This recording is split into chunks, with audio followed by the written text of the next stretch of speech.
Square ಬೀಡ್ನ use ಮಾಡಿ ಅಂದವಾದ crochet design. ಈ ಡಿಸೈನ್ನ ಹೇಗೆ ಮಾಡೋದು ಅಂತ ವಿಡಿಯೋನ ಸ್ಕಿಪ್ ಮಾಡದೆ ಕೊನೆವರೆಗೂ ನೋಡಿ. ವಿಡಿಯೋನ ಸ್ಟಾರ್ಟ್ ಮಾಡೋಣ ಬನ್ನಿ. Hi hello all, welcome to Lakshmi create YouTube channel. ಇವತ್ತಿನ ಡಿಸೈನ್ನ ಸ್ಟಾರ್ಟ್ ಮಾಡೋಕ್ಕೆ ಮುಂಚೆ ಯಾರೆಲ್ಲ ನನ್ನ ಚಾನಲ್ನ ಸಬ್ಸ್ಕ್ರೈಬ್ ಮಾಡದೆ ನೋಡ್ತಾ ಇದ್ದಾರೆ ಪ್ಲೀಸ್ ಸಬ್ಸ್ಕ್ರೈಬ್ ಮಾಡ್ಕೊಳ್ಳಿ. ಹಾಗೆ ಬೆಲ್ಲೈಕನ್ನ ಕ್ಲಿಕ್ ಮಾಡಿ ಆಲ್ ಅನ್ನೋ ಆಪ್ಷನ್ನ ಸೆಲೆಕ್ಟ್ ಮಾಡ್ಕೊಳ್ಳಿ. ಇವತ್ತಿನ ಡಿಸೈನ್ಗೆ 8 ಎಳೆ ದಾರನ ತೊಗೊಂಡಿದ್ದೀನಿ ಮತ್ತು 10.075 mm ನೀಡಲ್ನ ತೊಗೊಂಡಿದ್ದೀನಿ. ಈಗ ಡಿಸೈನ್ನ ಸ್ಟಾರ್ಟ್ ಮಾಡೋಣ ಬನ್ನಿ. ಮೊದಲು ಥ್ರೆಡ್ನ ನಾನು ಲೇಸ್ಗೆ ಲಾಕ್ನ ಮಾಡ್ತಾಯಿದ್ದೀನಿ.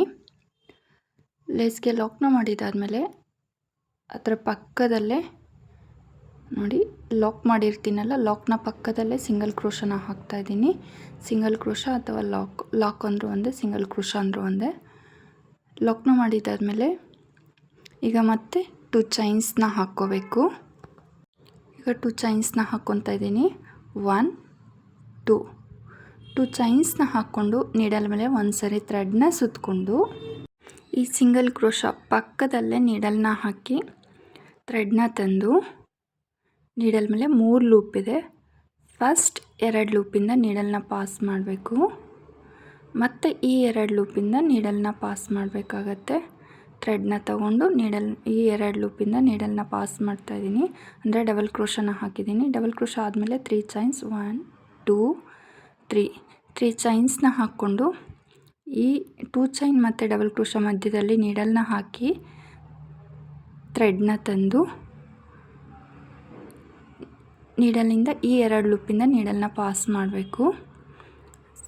ಇದನ್ನು ಸಿಂಗಲ್ ಕ್ರೋಶ ಅಥವಾ ಲಾಕ್ ಅಂತಾರೆ. ಅದು ಪಿಕೋಟ್ ಫಾರ್ಮ್ ಆಗುತ್ತೆ ಈ ರೀತಿ.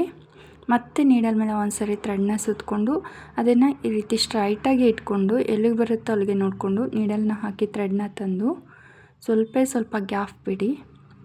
ನೀಡಲ್ ಮೇಲೆ 3 ಲೂಪ್ ಇದೆ. ಫಸ್ಟ್ 2 ಲೂಪಿಂದ ನೀಡಲ್ನ ಪಾಸ್ ಮಾಡಿ, ಮತ್ತು ಈ 2 ಲೂಪಿಂದ ನೀಡಲ್ನ ಪಾಸ್ ಮಾಡಿದ್ದೀನಿ, ಅಂದರೆ ಡಬಲ್ ಕ್ರೋಶನ ಹಾಕಿದ್ದೀನಿ. ಡಬಲ್ ಕ್ರೋಶ ಹಾಕಿದಾದಮೇಲೆ ಈಗ 3 ಚೈನ್ಸ್ 1 2 3 ಚೈನ್ಸ್ನ ಹಾಕ್ಕೊಂಡು ಈಗ ಡಬಲ್ ಕ್ರೋಶ ಹಾಕಿದ್ದೀವಲ್ಲ ಆ ಡಬಲ್ ಕ್ರೋಶೆಟ್ಗೆ ಲಾಕ್ನ ಮಾಡಬೇಕು. ಈ 3 ಚೈನ್ಸ್ನ ಲಾಕ್ನ ಮಾಡಿದಾಗ ಅದು ಪಿಕೋಟ್ ಫಾರ್ಮ್ ಆಗುತ್ತೆ. ಇದೇ ರೀತಿ 5 ಪಿಕೋಟ್ಸ್ನ ಮಾಡ್ಕೋಬೇಕು. 5 ಡಬಲ್ ಕ್ರೋಶೆಟ್ಸ್ನ ಹಾಕಿ ಈ ರೀತಿ 5 ಪಿಕೋಟ್ಸ್ನ ಮಾಡ್ಕೋಬೇಕು. 2 ಕಂಪ್ಲೀಟ್ ಆಯಿತು.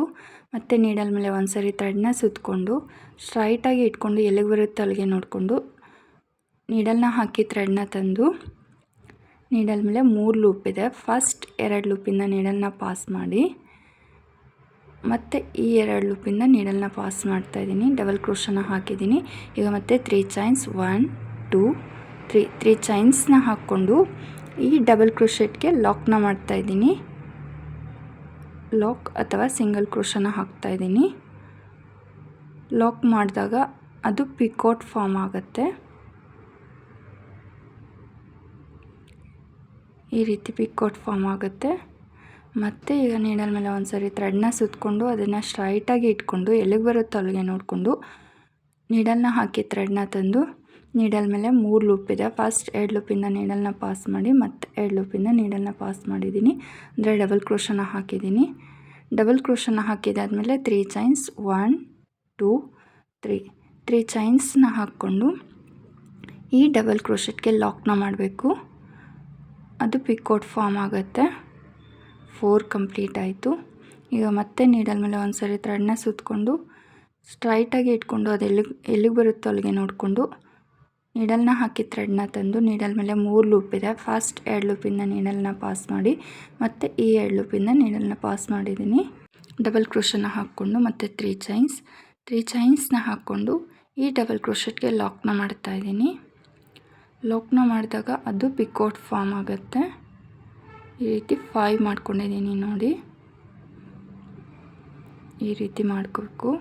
1 2 3 4 5 ಡಬಲ್ ಕ್ರೋಶೆಟ್ಸ್ ಆ್ಯಂಡ್ 5 ಪಿಕೋಟ್ಸ್ನ ಮಾಡ್ಕೊಂಡಿದ್ದಾದಮೇಲೆ ಈಗ ನಾನು ಒಂದು ಸ್ಕ್ವೇರ್ ಬೀಡನ್ನ ತೊಗೊಂಡಿದ್ದೀನಿ. ಈ ರೀತಿ ಸ್ಕ್ವೇರ್ ಬೀಡನ್ನ ತೊಗೊಂಡು ನೀಡಲ್ ಮೇಲೆ ಒಂದು ಸರಿ ಥ್ರೆಡ್ನ ಸುತ್ಕೊತಾ ಇದ್ದೀನಿ. ನೀಡಲ್ ಮೇಲೆ ಒಂದು ಸರಿ ಥ್ರೆಡ್ನ ಸುತ್ತಕೊಂಡು ಈ ಸ್ಕ್ವೇರ್ ಬೀಡ್ ಒಳಗಡೆಯಿಂದ ನೀಡಲ್ನ ಹಾಕಿ ಥ್ರೆಡ್ನ ತಂದು ನೀಡಲ್ ಮೇಲೆ 3 ಲೂಪ್ ಇದೆ. ಈ 3 ಲೂಪಿಂದನೂ ಒಂದೇ ಸರಿ ನೀಡಲ್ನ ಪಾಸ್ ಮಾಡಬೇಕು. ಈ ರೀತಿ ಇಟ್ಕೊಂಡು ನೀಡಲ್ ಮೇಲೆ 3 ಲೂಪ್ ಇದೆ. ಈಗ ನೀಡಲಲ್ಲಿ ಥ್ರೆಡ್ನ ತಗೊಂಡು ಒಂದೇ ಸರಿ ಈ 3 ಲೂಪಿಂದನೂ ನೀಡಲ್ನ ಪಾಸ್ ಮಾಡಬೇಕು. ಅದನ್ನು ಹಾಫ್ ಡಬಲ್ ಕ್ರೋಶೆಟ್ ಅಂತಾರೆ. ಈಗ ಮತ್ತೆ ನೀಡಲ್ ಮೇಲೆ ಒಂದು ಸರಿ ಥ್ರೆಡ್ನ ಸುತ್ತಕೊಂಡು ಸ್ಕ್ವೇರ್ ಬೀಡ್ ಒಳಗಡೆಯಿಂದ ನೀಡಲ್ನ ಹಾಕಿ ಥ್ರೆಡ್ನ ತಂದು ನೀಡಲ್ ಮೇಲೆ 3 ಲೂಪ್ ಇದೆ. 3 ಲೂಪಿಂದನೂ ಒಂದೇ ಸರಿ ನೀಡಲ್ನ ಪಾಸ್ ಮಾಡ್ತೀನಿ.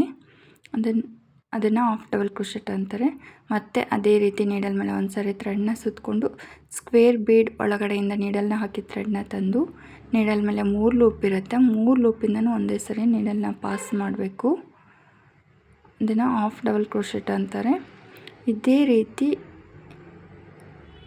ಮತ್ತೆ ನೀಡಲ್ ಮೇಲೆ ಒಂದು ಸರಿ ಥ್ರೆಡ್ನ ಸುತ್ತಕೊಂಡು ಸ್ಕ್ವೇರ್ ಬೀಡ್ ಒಳಗಡೆಯಿಂದ ನೀಡಲ್ನ ಹಾಕಿ ಥ್ರೆಡ್ನ ತಂದು ನೀಡಲ್ ಮೇಲೆ 3 ಲೂಪ್ ಇದೆ. 3 ಲೂಪಿಂದನೂ ಒಂದೇ ಸರಿ ನೀಡಲ್ನ ಪಾಸ್ ಮಾಡಬೇಕು. ಇದನ್ನು ಹಾಫ್ ಡಬಲ್ ಕ್ರೋಶೆಟ್ ಅಂತಾರೆ. ಇದೇ ರೀತಿ ಈ ಬೀಡ್ ಸುತ್ತನೂ ನಾನು ಹಾಫ್ ಡಬಲ್ ಕ್ರೋಶೆಟ್ನ ಹಾಕ್ತೀನಿ. ಈ ಸ್ಕ್ವೇರ್ ಬೀಡ್ ಸುತ್ತ ಹಾಫ್ ಡಬಲ್ ಕ್ರೋಶೆಟ್ನ ಹಾಕ್ಕೊಳ್ಳೋಣ ಬನ್ನಿ. ಈ ಸ್ಕ್ವೇರ್ ಬೀಡ್ ಸುತ್ತ ಹಾಫ್ ಡಬಲ್ ಕ್ರೋಶೆಟ್ನ ಹಾಕಿ ತೋರಿಸ್ತೀನಿ. ನೀಡಲ್ ಮೇಲೆ ಒಂದು ಸರಿ ಥ್ರೆಡ್ನ ಸುತ್ಕೋಬೇಕು. ಸ್ಕ್ವೇರ್ ಬೀಡ್ ಒಳಗಡೆಯಿಂದ ನೀಡಲ್ನ ಹಾಕಿ ಥ್ರೆಡ್ನ ತಂದು ನೀಡಲ್ ಮೇಲೆ 3 ಲೂಪ್ ಇರುತ್ತೆ. 3 ಲೂಪಿಂದನೂ ಒಂದೇ ಸರಿ ನೀಡಲ್ನ ಪಾಸ್ ಮಾಡಬೇಕು. ನಾನು ಈ ಸ್ಕ್ವೇರ್ ಬೀಡ್ ಸುತ್ತ ಟೋಟಲ್ 18 ಹಾಫ್ ಡಬಲ್ ಕ್ರೋಶೆಟ್ನ ಹಾಕಿದ್ದೀನಿ. ಕೌಂಟ್ ಮಾಡ್ತೀನಿ ನೋಡಿ. 1 2 3 4 5 6 7 8 9 10 11 12 13 14 15 16 17 ಆ್ಯಂಡ್ 18 ಹಾಫ್ ಡಬಲ್ ಕ್ರೋಶೆಟ್ಸ್ನ ಹಾಕಿದ್ದೀನಿ. ಈಗ ಮತ್ತೆ ನೀಡಲ್ ಮೇಲೆ ಒಂದು ಸರಿ ಥ್ರೆಡ್ನ ಸುತ್ತಕೊಂಡು ಅದನ್ನು ಸ್ಟ್ರೈಟಾಗಿ ಇಟ್ಕೊಂಡು ಎಲ್ಲಿಗೆ ಬರುತ್ತೋ ಅಲ್ಲಿಗೆ ನೋಡಿಕೊಂಡು ನೀಡಲ್ನ ಹಾಕಿ ಥ್ರೆಡ್ನ ತರಬೇಕು. ಈ ರೀತಿ ಸ್ಟ್ರೈಟಾಗಿ ಇಟ್ಕೊಳ್ಳಿ, ಎಲ್ಲಿಗೆ ಬರುತ್ತೋ ಅಲ್ಲಿಗೆ ನೀಟಾಗಿ ನೋಡ್ಕೊಳ್ಳಿ. ಆಗ ನೀಡಲ್ನ ಹಾಕಿ ಥ್ರೆಡ್ನ ತಂದು ನೀಡಲ್ ಮೇಲೆ 3 ಲೂಪ್ ಇರುತ್ತೆ. ನಾವು ಈ ಸೈಡ್ ಹೇಗೆ ಪಿಕೋಟ್ಸ್ ಮತ್ತು ಡಬಲ್ ಕ್ರೋಶೆಟ್ ಹಾಕಿ ಪಿಕೋಟ್ಸ್ನ ಹಾಕಿದ್ದೀವೋ ಈ ಸೈಡೂ ಅದೇ ರೀತಿ 5 ಡಬಲ್ ಕ್ರೋಶೆಟ್ಸ್ 5 ಪಿಕೋಟ್ಸ್ನ ಮಾಡಬೇಕು. ಡಬಲ್ ಕ್ರೋಶೆಟ್ನ ಹಾಕಿದಾದಮೇಲೆ ಮತ್ತು 3 ಚೈನ್ಸ್ನ ಹಾಕ್ಕೊತೀನಿ. ಈ ಸೈಡ್ ಹಾಕಿರೋ ಥರನೇ ಈ ಸೈಡೂ 5 ಡಬಲ್ ಕ್ರೋಶೆಟ್ಸ್ ಆ್ಯಂಡ್ 5 ಪಿಕೋಟ್ಸ್ನ ಹಾಕ್ತೀನಿ. ಡಬಲ್ ಕ್ರೋಶೆಟ್ ಹಾಕಿ 3 ಚೈನ್ಸ್ನ ಹಾಕ್ಕೊಂಡು ಮತ್ತು ಇದೇ ಡಬಲ್ ಕ್ರೋಶೆಟ್ ಒಳಗಡೆ ಲಾಕ್ನ ಮಾಡ್ತಾಯಿದ್ದೀನಿ ಅಥವಾ ಸಿಂಗಲ್ ಕ್ರೋಶನ ಹಾಕ್ಕೊತಾ ಇದ್ದೀನಿ. ಅದು ಪಿಕೋಟ್ ಫಾರ್ಮ್ ಆಗುತ್ತೆ. ಇದೇ ರೀತಿ ಇನ್ನೂ 4 ಮಾಡಿ ತೋರಿಸ್ತೀನಿ ನೋಡಿ. ಈ ಸೈಡ್ 5 ಮಾಡಿದ್ದೀನಿ, ಈ ಸೈಡು 5 ಮಾಡಬೇಕು. ಸ್ಕ್ವೇರ್ ಬೀಡ್ ಆದಮೇಲೆ 5 ಡಬಲ್ ಕ್ರೋಶೆಟ್ಸ್ ಆ್ಯಂಡ್ 5 ಪಿಕೋಟ್ಸ್ನ ಮಾಡ್ತಾಯಿದ್ದೀನಿ. ಪ್ಲೀಸ್ ಯಾರೆಲ್ಲ ನನ್ನ ಚಾನಲ್ನ ಸಬ್ಸ್ಕ್ರೈಬ್ ಮಾಡದೆ ನೋಡ್ತಾ ಇದ್ದರೆ ಪ್ಲೀಸ್ ಸಬ್ಸ್ಕ್ರೈಬ್ ಮಾಡ್ಕೊಳ್ಳಿ. ನೋಡಿ ಕೌಂಟ್ ಮಾಡ್ತೀನಿ. 1 2 3 4 5 ಡಬಲ್ ಕ್ರೋಶೆಟ್ಸ್ ಆ್ಯಂಡ್ 5 ಪಿಕೋಟ್ಸ್ನ ಮಾಡಿದ್ದೀನಿ. ಈ ಸೈಡ್ 5 ಡಬಲ್ ಕ್ರೋಶೆಟ್ಸ್ ಆ್ಯಂಡ್ 5 ಪಿಕೋಟ್ಸ್ನ ಮಾಡಿದ್ದಾದಮೇಲೆ ಸ್ಕ್ವೇರ್ ಬೀಡ್ ಆದಮೇಲೆ ಈ ಕಡೆಯೂ 5 ಡಬಲ್ ಕ್ರೋಶೆಟ್ಸ್ ಆ್ಯಂಡ್ 5 ಪಿಕೋಟ್ಸ್ನ ಮಾಡಿದ್ದೀನಿ. ಈಗ ಥ್ರೆಡ್ನ ಮೇಲೆ ಎಳೆದು ಒಂದು ಸ್ಮಾಲ್ ಬೀಡನ್ನ ಆ್ಯಡ್ ಮಾಡ್ತಾಯಿದ್ದೀನಿ. ಸ್ಮಾಲ್ ಬೀಡನ್ನ ಆ್ಯಡ್ ಮಾಡಿಕೊಂಡು ಬೀಡ್ ಲಾಕ್ನ ಮಾಡಬೇಕು. ನಿಮ್ಮ ಹತ್ರ ಇದಕ್ಕಿಂತ ಇನ್ನೂ ಸ್ವಲ್ಪ ದೊಡ್ಡ ಸೈಜ್ ಬೀಡ್ ಇದ್ದರೆ ತೊಗೊಳ್ಳಿ, ಏನು ತೊಂದರೆ ಇಲ್ಲ. ಮತ್ತು 3 ಚೈನ್ಸ್ 1 2 3 ಬೀಡ್ ಲಾಕ್ ಮಾಡಿದ್ದಾದಮೇಲೆ 3 ಚೈನ್ಸ್ನ ಹಾಕ್ಕೊಂಡಿದ್ದೀನಿ. 3 ಚೈನ್ಸ್ನ ಹಾಕ್ಕೊಂಡು ಮತ್ತೆ ಥ್ರೆಡ್ನ ಮೇಲೆ ಎಳೆದು ಬೀಡನ್ನ ಆ್ಯಡ್ ಮಾಡಿ ಬೀಡ್ ಲಾಕ್ನ ಮಾಡ್ತಾಯಿದ್ದೀನಿ. ಈ 3 ಚೈನ್ ಜಾಗದಲ್ಲಿ ಕುಚ್ಚು ಬರುತ್ತೆ. ಈಗ ಮತ್ತೆ ನೀಡಲ್ ಮೇಲೆ ಒಂದು ಸರಿ ಥ್ರೆಡ್ನ ಸುತ್ತಕೊಂಡು ಅದನ್ನು ಸ್ಟ್ರೈಟಾಗಿ ಇಟ್ಕೊಂಡು ಎಲ್ಲಿಗೆ ಬರುತ್ತೋ ಅಲ್ಲಿಗೆ ನೋಡಿಕೊಂಡು ನೀಡಲ್ನ ಹಾಕಿ ಥ್ರೆಡ್ನ ತಂದು ಇದನ್ನು ನೀಟಾಗಿ ಸ್ಟ್ರೈಟಾಗಿ ಇಟ್ಕೊಳ್ಳಿ. ಈಗ ನೀಡಲ್ ಮೇಲೆ 3 ಲೂಪ್ ಇದೆ. ಫಸ್ಟ್ 2 ಲೂಪಿಂದ ನೀಡಲ್ನ ಪಾಸ್ ಮಾಡಿ ಮತ್ತು ಈ 2 ಲೂಪಿಂದ ನೀಡಲ್ನ ಪಾಸ್ ಮಾಡ್ತಾಯಿದ್ದೀನಿ. ಅಂದರೆ ಡಬಲ್ ಕ್ರೋಶನ ಹಾಕಿದ್ದೀನಿ. ಡಬಲ್ ಕ್ರೋಶ ಹಾಕಿದಾದಮೇಲೆ 3 ಚೈನ್ಸ್ 1 2 3 ಚೈನ್ಸ್ನ ಹಾಕ್ಕೊಂಡು ಈ ಡಬಲ್ ಕ್ರೋಶೆಟ್ಗೆ ಲಾಕ್ನ ಮಾಡ್ಕೊತಾ ಇದ್ದೀನಿ. ಲಾಕ್ನ ಮಾಡಿದಾಗ ಅದು ಪಿಕೋಟ್ ಫಾರ್ಮ್ ಆಗುತ್ತೆ. ಇದೇ ರೀತಿ ಇನ್ನು 4 ಡಬಲ್ ಕ್ರೋಶೆಟ್ಸ್ ಆ್ಯಂಡ್ 4 ಪಿಕೋಟ್ಸ್ನ ಮಾಡ್ಕೊತೀನಿ. ಈ ಕಡೆ ಹೇಗೆ 5 ಡಬಲ್ ಕ್ರೋಶೆಟ್ಸ್ ಆ್ಯಂಡ್ 5 ಪಿಕೋಟ್ಸ್ನ ಮಾಡಿದ್ದೀನೋ ಈ ಸೈಡು ಅದೇ ರೀತಿ 5 ಡಬಲ್ ಕ್ರೋಶೆಟ್ಸ್ ಆ್ಯಂಡ್ 5 ಪಿಕೋಟ್ಸ್ನ ಮಾಡ್ಕೊತಾ ಇದ್ದೀನಿ. 5 ಡಬಲ್ ಕ್ರೋಶೆಟ್ಸ್ ಆ್ಯಂಡ್ 5 ಪಿಕೋಟ್ಸ್ ಆದಮೇಲೆ ಈಗ ಮತ್ತೆ ಸ್ಕ್ವೇರ್ ಬೀಡನ್ನ ತೊಗೋಬೇಕು. ಸ್ಕ್ವೇರ್ ಬೀಡನ್ನ ತೊಗೊಂಡು ಇಲ್ಲಿ ಹೇಗೆ ಮಾಡಿದ್ದೀನೋ ಅದೇ ರೀತಿ ಇಲ್ಲಿ ಮಾಡಬೇಕು. ನೀಡಲ್ ಮೇಲೆ ಒಂದು ಸರಿ ಥ್ರೆಡ್ನ ಸುತ್ತಕೊಂಡು ಈ ಸ್ಕ್ವೇರ್ ಬೀಡ್ ಒಳಗಡೆಯಿಂದ ನೀಡಲ್ನ ಹಾಕಿ ಥ್ರೆಡ್ನ ತಂದು ನೀಡಲ್ ಮೇಲೆ 3 ಲೂಪ್ ಇದೆ. ಈ 3 ಲೂಪಿಂದ ಒಳಗಡೆಯಿಂದನೂ ನೀಡಲ್ನ ಪಾಸ್ ಮಾಡಬೇಕು. ಅದನ್ನು ಹಾಫ್ ಡಬಲ್ ಕ್ರೋಶೆಟ್ ಅಂತಾರೆ. ಅದೇ ರೀತಿ ಮತ್ತೆ ನೀಡಲ್ ಮೇಲೆ ಒಂದು ಸರಿ ಥ್ರೆಡ್ನ ಸುತ್ತಕೊಂಡು ಸ್ಕ್ವೇರ್ ಬೀಡ್ ಒಳಗಡೆಯಿಂದ ನೀಡಲ್ನ ಹಾಕಿ ಥ್ರೆಡ್ನ ತಂದು ನೀಡಲ್ ಮೇಲೆ 3 ಲೂಪ್ ಇರುತ್ತೆ. 3 ಲೂಪ್ ಒಳಗಡೆಯಿಂದನೂ ಒಂದೇ ಸರಿ ನೀಡಲ್ನ ಪಾಸ್ ಮಾಡಬೇಕು. ಅದನ್ನು ಹಾಫ್ ಡಬಲ್ ಕ್ರೋಶೆಟ್ ಅಂತಾರೆ. ಅದೇ ರೀತಿ ನಾನು ಈ ಸ್ಕ್ವೇರ್ ಬೀಡ್ ಸುತ್ತಲೂ 18 ಹಾಫ್ ಡಬಲ್ ಕ್ರೋಶೆಟ್ಸ್ನ ಹಾಕ್ಕೊಂಡಿದ್ದೀನಿ. 18 ಹಾಫ್ ಡಬಲ್ ಕ್ರೋಶೆಟ್ ಆದಮೇಲೆ ನೀಡಲ್ ಮೇಲೆ ಒಂದು ಸರಿ ಥ್ರೆಡ್ನ ಸುತ್ತಕೊಂಡು ಅದು ಎಲ್ಲಿಗೆ ಬರುತ್ತೋ ಅಲ್ಲಿಗೆ ನೋಡಿ ಸ್ಟ್ರೈಟಾಗಿ ಇಟ್ಕೊಂಡು ಅಲ್ಲಿ ಡಬಲ್ ಕ್ರೋಶೆಟ್ನ ಹಾಕ್ಕೋಬೇಕು. ಸ್ಟ್ರೈಟಾಗಿ ಇಟ್ಕೊಂಡು ಎಲ್ಲಿಗೆ ಬರುತ್ತೋ ಅಲ್ಲಿಗೆ ನೋಡಿಕೊಂಡು ನೀಡಲ್ನ ಹಾಕಿ ಥ್ರೆಡ್ನ ತಂದು ನೀಡಲ್ ಮೇಲೆ 3 ಲೂಪ್ ಇದೆ. ಫಸ್ಟ್ 2 ಲೂಪಿಂದ ನೀಡಲ್ನ ಪಾಸ್ ಮಾಡಬೇಕು. ಮತ್ತು ಈ 2 ಲೂಪಿಂದ ನೀಡಲ್ನ ಪಾಸ್ ಮಾಡ್ತಾಯಿದ್ದೀನಿ, ಅಂದರೆ ಡಬಲ್ ಕ್ರೋಶೆಟ್ನ ಹಾಕಿದ್ದೀನಿ. ಡಬಲ್ ಕ್ರೋಶೆಟ್ನ ಹಾಕಿದಾದಮೇಲೆ ಈಗ ಮತ್ತೆ 3 ಚೈನ್ಸ್ನ ಹಾಕ್ಕೊತೀನಿ. ಈ ಕಡೆ ಮಾಡಿದ್ದೀನಲ್ಲ 5 ಡಬಲ್ ಕ್ರೋಶೆಟ್ಸ್ ಮತ್ತು 5 ಪಿಕೋಟ್ಸ್, ಅದೇ ರೀತಿ ಇಲ್ಲಿನೂ 5 ಡಬಲ್ ಕ್ರೋಶೆಟ್ಸ್ ಆ್ಯಂಡ್ 5 ಪಿಕೋಟ್ಸ್ನ ಮಾಡ್ತಾಯಿದ್ದೀನಿ. ಡಬಲ್ ಕ್ರೋಶೆಟ್ 3 ಚೈನ್ಸ್ನ ಹಾಕ್ಕೊಂಡು ಆ ಡಬಲ್ ಕ್ರೋಶೆಟ್ಗೆ ಈ 3 ಚೈನ್ನ ಲಾಕ್ ಮಾಡ್ತಾಯಿದ್ದೀನಿ. ಅದು ಪಿಕೋಟ್ ಫಾರ್ಮ್ ಆಯಿತು. ಮತ್ತು 5 ಡಬಲ್ ಕ್ರೋಶೆಟ್ಸ್ ಆ್ಯಂಡ್ 5 ಪಿಕೋಟ್ಸ್ನ ಇದೇ ರೀತಿ ಮಾಡ್ತೀನಿ. ಇದೇ ರೀತಿ ಡಿಸೈನ್ ಫುಲ್ ಕಂಪ್ಲೀಟ್ ಮಾಡ್ತೀನಿ. ಡಿಸೈನ್ ಫುಲ್ ಕಂಪ್ಲೀಟ್ ಆದಮೇಲೆ ಇಲ್ಲಿ ನೀವು ನೋಡ್ಬೋದು ಫಸ್ಟು ಲಾಕ್ನ ಮಾಡಿ 5 ಡಬಲ್ ಕ್ರೋಶೆಟ್ಸ್ ಆ್ಯಂಡ್ 5 ಪಿಕೋಟ್ಸ್ನ ಮಾಡಿದ್ದೀನಿ. ಮತ್ತು ಸ್ಕ್ವೇರ್ ಬೀಡ್ ಆ್ಯಡ್ ಮಾಡಿ ಸ್ಕ್ವೇರ್ ಬೀಡ್ ಸುತ್ತ 18 ಹಾಫ್ ಡಬಲ್ ಕ್ರೋಶೆಟ್ಸ್ನ ಮಾಡಿದ್ದೀನಿ. ಮತ್ತು 5 ಡಬಲ್ ಕ್ರೋಶೆಟ್ಸ್ 5 ಪಿಕೋಟ್ಸ್ ಮತ್ತು ಒಂದು ಬೀಡನ್ನ ಆ್ಯಡ್ ಮಾಡಿ 3 ಚೈನ್ಸ್ನ ಹಾಕಿ ಮತ್ತು ಬೀಡನ್ನ ಆ್ಯಡ್ ಮಾಡಿ 5 ಡಬಲ್ ಕ್ರೋಶೆಟ್ಸ್ ಆ್ಯಂಡ್ 5 ಪಿಕೋಟ್ಸ್ನ ಮಾಡಿದ್ದೀನಿ. ಮತ್ತು ಸ್ಕ್ವೇರ್ ಬೀಡ್ ಆ್ಯಡ್ ಮಾಡಿ ಸ್ಕ್ವೇರ್ ಬೀಡ್ ಸುತ್ತ 18 ಹಾಫ್ ಡಬಲ್ ಕ್ರೋಶೆಟ್ಸ್ ಮತ್ತು 5 ಡಬಲ್ ಕ್ರೋಶೆಟ್ 5 ಪಿಕೋಟ್ಸ್ ಮತ್ತು ಒಂದು ಬೀಡ್ ಆ್ಯಡ್ ಮಾಡಿ 3 ಚೈನ್ನ ಹಾಕಿ ಮತ್ತು ಒಂದು ಬೀಡನ್ನ ಆ್ಯಡ್ ಮಾಡಿ 5 ಡಬಲ್ ಕ್ರೋಶೆಟ್ಸ್ ಇದೇ ರೀತಿ ಡಿಸೈನ್ ಫುಲ್ ಕಂಪ್ಲೀಟ್ ಮಾಡಿದ್ದೀನಿ. ಡಿಸೈನ್ ಫುಲ್ ಕಂಪ್ಲೀಟ್ ಆದಮೇಲೆ ಡಿಸೈನ್ ಈ ರೀತಿ ಕಾಣಿಸುತ್ತೆ. ಈಗ ಬೇಸ್ ಲೈನ್ ಕಂಪ್ಲೀಟ್ ಆಗಿದೆ. ನೆಕ್ಸ್ಟ್ ಸ್ಟೆಪ್ಗೆ ಬೇರೆ ಕಲರ್ ಥ್ರೆಡ್ನ ತೊಗೊಂಡಿದ್ದೀನಿ. ಬೇರೆ ಕಲರ್ ಥ್ರೆಡ್ನ ತೊಗೊಂಡು ಇಲ್ಲಿ ನೋಡಿ ಇಲ್ಲಿ ನೀಟಾಗಿ ಥ್ರೆಡ್ನ ಇಟ್ಕೊಂಡು ಈ ಸ್ಕ್ವೇರ್ ಬೀಡ್ ಕೆಳಗಡೆ ಥ್ರೆಡ್ನ ಇಟ್ಕೋಬೇಕು. ಇಲ್ಲಿ 1 2 3 4 4th ಹಾಫ್ ಡಬಲ್ ಕ್ರೋಶೆಟ್ ಮೇಲ್ಗಡೆ ಚೈನ್ ಇರುತ್ತಲ್ಲ ಅಲ್ಲಿ ನೀಡಲ್ನ ಹಾಕಿ ಥ್ರೆಡ್ನ ತಂದು ಈ ರೀತಿ ಥ್ರೆಡ್ನ ಫುಲ್ ಎಳ್ಕೊಂಬಿಡ್ತೀನಿ. ಥ್ರೆಡ್ನ ಎಳ್ಕೊಂಡು 2 ನಾಟ್ಸ್ನ ಹಾಕ್ಕೊತೀನಿ. ಈ ರೀತಿ 1 ಆ್ಯಂಡ್ 2 ಈ ರೀತಿ 2 ನಾಟ್ಸ್ನ ಹಾಕ್ಕೊಂಡು ಸೇಮ್ ನಾವು ಈಗ ನಾಟ್ ಹಾಕಿರ್ತೀವಲ್ಲ ಸೇಮ್ ಅದೇ ಪ್ಲೇಸಲ್ಲೇ ನೀಡಲ್ನ ಹಾಕಿ ಥ್ರೆಡ್ನ ತೊಗೊಂಬಂದು ಅದನ್ನು ಲಾಕ್ ಮಾಡಬೇಕು ಅಥವಾ ಸಿಂಗಲ್ ಕ್ರೋಶನ ಹಾಕ್ಕೋಬೇಕು. ಸಿಂಗಲ್ ಕ್ರೋಶನ ಹಾಕ್ಕೊಂಡಿದ್ದಾದಮೇಲೆ ಈಗ ಮತ್ತೆ 2 ಚೈನ್ಸ್ನ ಹಾಕ್ಕೊತೀನಿ. 1 2 ಚೈನ್ಸ್ನ ಹಾಕ್ಕೊಂಡು ನೀಡಲ್ ಮೇಲೆ ಒಂದು ಸರಿ ಥ್ರೆಡ್ನ ಸುತ್ತಕೊಂಡು ನೆಕ್ಸ್ಟ್ ಹಾಫ್ ಡಬಲ್ ಕ್ರೋಶೆಟ್ ಇದೆಯಲ್ಲ ಇಲ್ಲಿ ನೋಡಿ ನೆಕ್ಸ್ಟ್ ಹಾಫ್ ಡಬಲ್ ಕ್ರೋಶೆಟ್ ಮೇಲ್ಗಡೆ ಚೈನ್ ಇರುತ್ತೆ ಅಲ್ಲಿ ನೀಡಲ್ನ ಹಾಕಿ ಥ್ರೆಡ್ನ ತೊಗೊಂಬಂದು ನೀಡಲ್ ಮೇಲೆ 3 ಲೂಪ್ ಇದೆ. ಫಸ್ಟ್ 2 ಲೂಪಿಂದ ನೀಡಲ್ನ ಪಾಸ್ ಮಾಡಬೇಕು ಮತ್ತು ಈ 2 ಲೂಪಿಂದ ನೀಡಲ್ನ ಪಾಸ್ ಮಾಡಬೇಕು. ಅದನ್ನು ಡಬಲ್ ಕ್ರೋಶೆಟ್ ಅಂತಾರೆ. ಡಬಲ್ ಕ್ರೋಶೆಟ್ನ ಹಾಕಿದಾದಮೇಲೆ ಈಗ 3 ಚೈನ್ಸ್ನ ಹಾಕ್ಕೊತೀನಿ.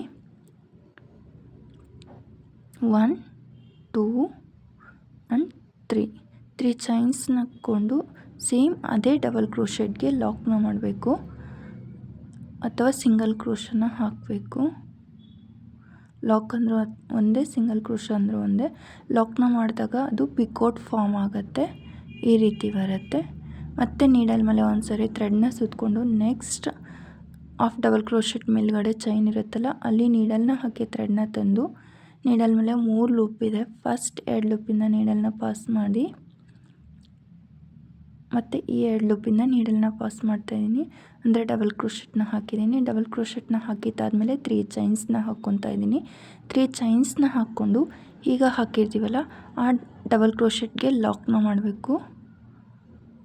ಲಾಕ್ನ ಮಾಡಿದಾಗ ಅದು ಪಿಕೋಟ್ ಫಾರ್ಮ್ ಆಗುತ್ತೆ. ಈ ರೀತಿ ಪಿಕೋಟ್ ಫಾರ್ಮ್ ಆಗುತ್ತೆ. ಇದೇ ರೀತಿ ಮತ್ತೆ ನೀಡಲ್ ಮೇಲೆ ಒಂದು ಸರಿ ಥ್ರೆಡ್ನ ಸುತ್ತಕೊಂಡು ನೆಕ್ಸ್ಟ್ ಹಾಫ್ ಡಬಲ್ ಕ್ರೋಶೆಟ್ ಮೇಲ್ಗಡೆ ಇರೋ ಚೈನಿಂದ ನೀಡಲ್ನ ಹಾಕಿ ಥ್ರೆಡ್ನ ತಂದು ನೀಡಲ್ ಮೇಲೆ 3 ಲೂಪ್ ಇದೆ. ಫಸ್ಟ್ 2 ಲೂಪಿಂದ ನೀಡಲ್ನ ಪಾಸ್ ಮಾಡಿ ಮತ್ತು 2 ಲೂಪಿಂದ ನೀಡಲ್ನ ಪಾಸ್ ಮಾಡ್ತಾಯಿದ್ದೀನಿ, ಅಂದರೆ ಡಬಲ್ ಕ್ರೋಶೆಟ್ ಹಾಕಿದ್ದೀನಿ. ಮತ್ತು 3 ಚೈನ್ಸ್ನ ಹಾಕ್ಕೊಂಡು ಸೇಮ್ ಅದೇ ಡಬಲ್ ಕ್ರೋಶೆಟ್ ಒಳಗಡೆ ಲಾಕ್ನ ಮಾಡ್ತಾಯಿದ್ದೀನಿ. ಲಾಕ್ನ ಮಾಡಿದ್ದಾದಮೇಲೆ ಅದು ಪಿಕೋಟ್ ಫಾರ್ಮ್ ಆಗುತ್ತೆ, ಈ ರೀತಿ ಬರುತ್ತೆ. ಈಗ ಮತ್ತೆ ನೀಡಲ್ ಮೇಲೆ ಒಂದು ಸರಿ ಥ್ರೆಡ್ನ ಸುತ್ತಕೊಂಡು ನೆಕ್ಸ್ಟ್ ಹಾಫ್ ಡಬಲ್ ಕ್ರೋಶೆಟ್ ಮೇಲ್ಗಡೆ ಚೈನ್ ಇರುತ್ತಲ್ಲ ಅಲ್ಲಿ ನೀಡಲ್ನ ಹಾಕಿ ಥ್ರೆಡ್ನ ತಂದು ನೀಡಲ್ ಮೇಲೆ 3 ಲೂಪ್ ಇದೆ. ಫಸ್ಟ್ 2 ಲೂಪಿಂದ ನೀಡಲ್ನ ಪಾಸ್ ಮಾಡಿ ಮತ್ತು ಈ 2 ಲೂಪಿಂದ ನೀಡಲ್ನ ಪಾಸ್ ಮಾಡಿದ್ದೀನಿ. ಮತ್ತು 3 ಚೈನ್ಸ್ ಡಬಲ್ ಕ್ರೋಶೆಟ್ ಹಾಕಿದಾದ್ಮೇಲೆ 3 ಚೈನ್ಸ್, ಆ 3 ಚೈನ್ಸ್ನ ಡಬಲ್ ಕ್ರೋಶೆಟ್ ಒಳಗಡೆ ಲಾಕ್ನ ಮಾಡಬೇಕು. ಇದೇ ರೀತಿ ಎಲ್ಲ ಡಬಲ್ ಕ್ರೋಶೆಟ್ಸ್ನ ಮಾಡಿಕೊಂಡು ಹಾಗೆ ಪಿಕೋಟ್ಸ್ನ ಹಾಕ್ಕೋಬೇಕು. ನಾನು ನೋಡಿ ಇಲ್ಲಿವರೆಗೂ ಈ ಕಾರ್ನರ್ವರೆಗೂ ಡಬಲ್ ಕ್ರೋಶೆಟ್ನ ಹಾಕಿ ಪಿಕೋಟ್ಸ್ನ ಮಾಡ್ತೀನಿ. ಈ ಕಡೆಯಿಂದ ಈ ಕಡೆ ಇಲ್ಲಿವರೆಗೂ ಡಬಲ್ ಕ್ರೋಶೆಟ್ಸ್ ಮತ್ತು ಪಿಕೋಟ್ಸ್ನ ಹಾಕಿ ತೋರಿಸ್ತೀನಿ. ನೋಡಿ, ನೀಡಲ್ ಮೇಲೆ ಒಂದು ಸರಿ ಥ್ರೆಡ್ನ ಸುತ್ಕೋಬೇಕು. ಈ ಹಾಫ್ ಡಬಲ್ ಕ್ರೋಶೆಟ್ ಮೇಲ್ಗಡೆ ಚೈನ್ ಇರುತ್ತೆ, ಅಲ್ಲಿ ನೀಡಲ್ನ ಹಾಕಿ ಥ್ರೆಡ್ನ ತಂದು ಡಬಲ್ ಕ್ರೋಶೆಟ್ನ ಹಾಕಬೇಕು. ಡಬಲ್ ಕ್ರೋಶೆಟ್ನ ಹಾಕಿ 3 ಚೈನ್ಸ್ನ ಹಾಕ್ಕೊಂಡು ಆ 3 ಚೈನ್ಸ್ನ ಈ ಡಬಲ್ ಕ್ರೋಶೆಟ್ಗೆ ಲಾಕ್ನ ಮಾಡಬೇಕು. ಅದು ಪಿಕೋಟ್ ಫಾರ್ಮ್ ಆಗುತ್ತೆ. ಇದು ಲಾಸ್ಟ್ ಡಬಲ್ ಕ್ರೋಶೆಟ್. ಈಗ ಮತ್ತೆ 2 ಚೈನ್ಸ್ನ ಹಾಕಿ ನೋಡಿ, ಡಬಲ್ ಕ್ರೋಶೆಟ್ಸ್ ಮತ್ತು ಪಿಕೋಟ್ ಕಂಪ್ಲೀಟ್ ಆಗಿದೆ. ಈ ಕಾರ್ನರಿಂದ ಈ ಕಾರ್ನರ್ವರೆಗೂ ಮಾಡಿದ್ದೀನಿ. ಟೋಟಲ್ 9 ಡಬಲ್ ಕ್ರೋಶೆಟ್ಸ್ ಆ್ಯಂಡ್ 9 ಪಿಕೋಟ್ಸ್ ಬಂದಿದೆ. ಈಗ 2 ಚೈನ್ಸ್ನ ಹಾಕಿ ಇಲ್ಲಿ ನೆಕ್ಸ್ಟ್ ಹಾಫ್ ಡಬಲ್ ಕ್ರೋಶೆಟ್ ಮೇಲ್ಗಡೆ ಚೈನ್ ಇದೆಯಲ್ಲ ಅಲ್ಲಿಗೆ ಲಾಕ್ನ ಮಾಡ್ತಾಯಿದ್ದೀನಿ ಅಥವಾ ಸಿಂಗಲ್ ಕ್ರೋಶನ ಹಾಕ್ತಾಯಿದ್ದೀನಿ. ಇದೇ ರೀತಿ ಎಲ್ಲ ಸ್ಕ್ವೇರ್ ಬೀಡ್ಸ್ಗೂ ಡಬಲ್ ಕ್ರೋಶೆಟ್ಸ್ನ ಮಾಡಿ ಪಿಕೋಟ್ಸ್ನ ಮಾಡಿ ತೋರಿಸ್ತೀನಿ. ಈಗ ಲಾಕ್ ಮಾಡಿದ್ದಾದಮೇಲೆ ಥ್ರೆಡ್ನ ಕಟ್ ಮಾಡ್ತಾಯಿದ್ದೀನಿ. ಥ್ರೆಡ್ನ ಕಟ್ ಮಾಡಿ ನೀಡಲ್ನ ಮೇಲೆ ಎಳೆದೆ ಲಾಕ್ ಆಯಿತು. ಈಗ ಈ ಎಕ್ಸ್ಟ್ರಾ ಥ್ರೆಡ್ನ ಸ್ವಲ್ಪ ಗ್ಲೂ ಹಾಕಿ ಬ್ಯಾಕ್ ಸೈಡ್ ಅಂಟಿಸ್ಬಿಡ್ತಾಯಿದ್ದೀನಿ. ಈ ಡಿಸೈನ್ ಇಷ್ಟೇ. ಇದೇ ರೀತಿ ಎಲ್ಲ ಸ್ಕ್ವೇರ್ ಬೀಡ್ಸ್ಗೂ ಮಾಡಿ ತೋರಿಸ್ತೀನಿ. ನೋಡಿ, ಈ ಡಿಸೈನ್ನ ಫುಲ್ ಕಂಪ್ಲೀಟ್ ಮಾಡಿ ತೋರಿಸ್ತೀನಿ, ಹೇಗೆ ಕಾಣಿಸುತ್ತೆ ಅಂತ ತೋರಿಸ್ತೀನಿ. ಎಲ್ಲ ಸ್ಕ್ವೇರ್ ಬೀಡ್ಸ್ ಸುತ್ತಲೂ ಡಬಲ್ ಕ್ರೋಶೆಟ್ಸ್ ಮತ್ತು ಪಿಕೋಟ್ಸ್ನ ಮಾಡಿದ್ದೀನಿ. ಈಗ ಇದಕ್ಕೆ ಕುಚ್ಚು ಕಟ್ಟಿ ತೋರಿಸ್ತೀನಿ. ಇಲ್ಲಿ 3 ಚೈನ್ ಹಾಕಿದ್ದೀನಲ್ಲ ಬೀಡ್ ಮಧ್ಯದಲ್ಲಿ, ಅಲ್ಲಿ ಕುಚ್ಚನ್ನು ಕಟ್ತೀನಿ. ಕುಚ್ಚು ಕಟ್ಟಿದಾದಮೇಲೆ ಇದು ಯಾವ ರೀತಿ ಕಾಣಿಸುತ್ತೆ ಅಂತ ತೋರಿಸ್ತೀನಿ. ನೋಡಿ, ಬೀಡ್ ಮಧ್ಯದಲ್ಲಿ ಕುಚ್ಚನ್ನು ಕಟ್ಟಿದ್ದೀನಿ. ಕುಚ್ಚು ಕಟ್ಟಿದ್ದಾದಮೇಲೆ ಈ ಡಿಸೈನ್ ಈ ರೀತಿ ಕಾಣಿಸ್ತಾ ಇದೆ. ಈ ಡಿಸೈನ್ ನಿಮ್ಗೆ ಇಷ್ಟ ಆದರೆ ಪ್ಲೀಸ್ ವಿಡಿಯೋಗೆ ಲೈಕ್ ಮಾಡಿ, ಶೇರ್ ಮಾಡಿ. ಹಾಗೆ ಇನ್ನೂ ಯಾರೆಲ್ಲ ನನ್ನ ಚಾನಲ್ನ ಸಬ್ಸ್ಕ್ರೈಬ್ ಮಾಡದೆ ನೋಡ್ತಾ ಇದ್ದೀರಾ ಪ್ಲೀಸ್ ಸಬ್ಸ್ಕ್ರೈಬ್ ಮಾಡ್ಕೊಳ್ಳಿ. ಹಾಗೆ ಬೆಲ್ಲೈಕನ್ನ ಕ್ಲಿಕ್ ಮಾಡಿ ಆಲ್ ಅನ್ನೋ ಆಪ್ಷನ್ನ ಸೆಲೆಕ್ಟ್ ಮಾಡ್ಕೊಳ್ಳಿ. ನಾನು ವಿಡಿಯೋ ಹಾಕಿದ ತಕ್ಷಣ ನಿಮಗೆ ನೋಟಿಫಿಕೇಷನ್ ಬರುತ್ತೆ. ಈ ವಿಡಿಯೋ ನೋಡಿದ್ದಕ್ಕಾಗಿ ಎಲ್ಲರಿಗೂ ಧನ್ಯವಾದಗಳು. Thank you so much.